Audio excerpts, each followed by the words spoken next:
Good evening, judges.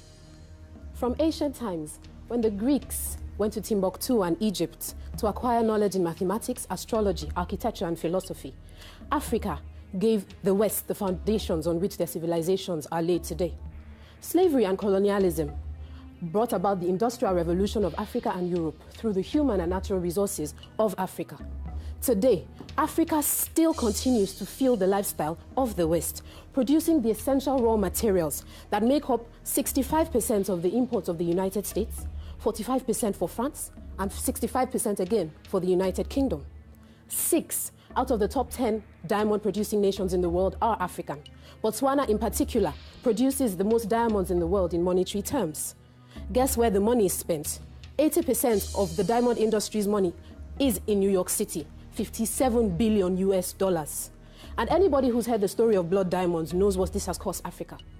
According to statistics from the United Nations, 37% of the workforce of the United Kingdom is made of Africans, not British Africans, Africans.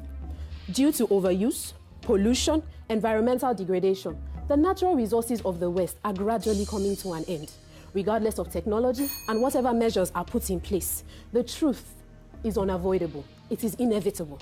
Africa will be the sole source of natural resources, not just for the whole world, the West in particular. Let's face the truth. The West is coming to the end of an era. Africa is just beginning. Thank you. For the sake of argument, yes, the West provides Africa with aid, but at what cost? The IMF and the World Bank constantly coerce African governments to open their countries up to Western corporations. The Democratic Republic of Congo is the richest country in the world based on natural resources, but it's the poorest. Why? Its wealth of minerals is owned by 32 Western companies. Even after aggressive debt relief campaigns, African countries still pay $20 billion US in debt repayment every year. A stark reminder that this foreign aid you speak of is not free.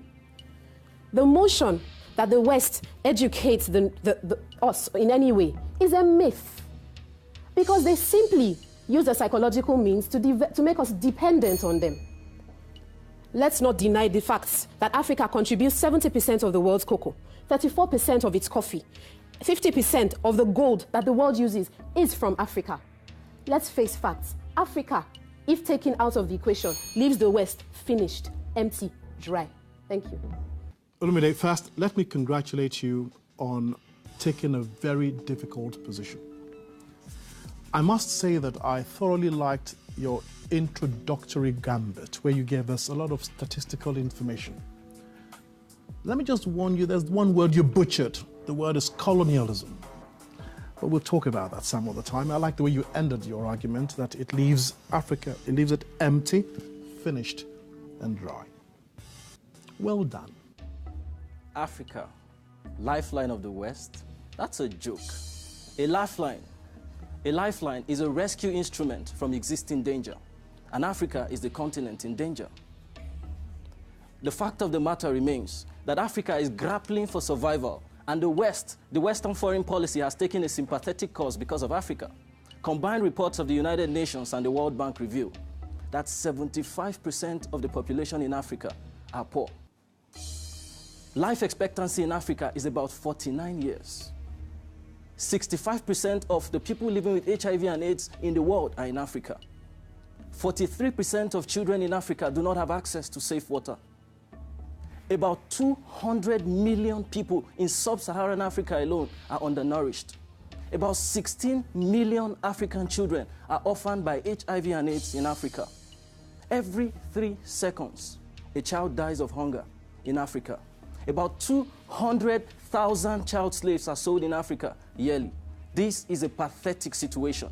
To save Africa from this horrible picture, the West has employed instruments of foreign aid, foreign direct investment, development fund, even credit facility and debt reliefs when Africa has deferred on payment. Ladies and gentlemen, Africa is the continent in crisis, and the West is Africa's lifeline. Thank you. I find my opponent's argument very interesting. But the truth of the matter is that I'm not a conspiracy theorist.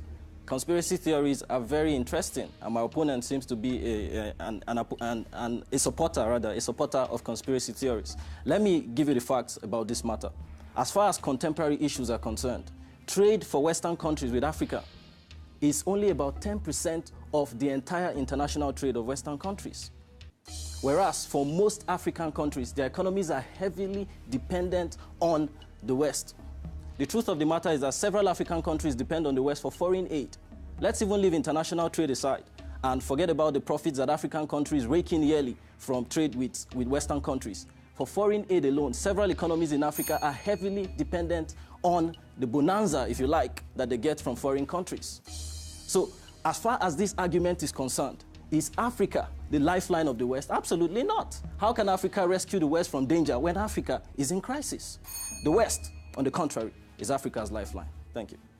Chinedu, I think that probably you are the only person so far who has bothered to define definitions and terms. And for that, well done. You settled down to a very balanced argument in which you spoke about child slavery. And though there is no word that I've heard of, such as horrorful, I love it. I love your ingenuity. I had a sense of the fullness of the horror of it.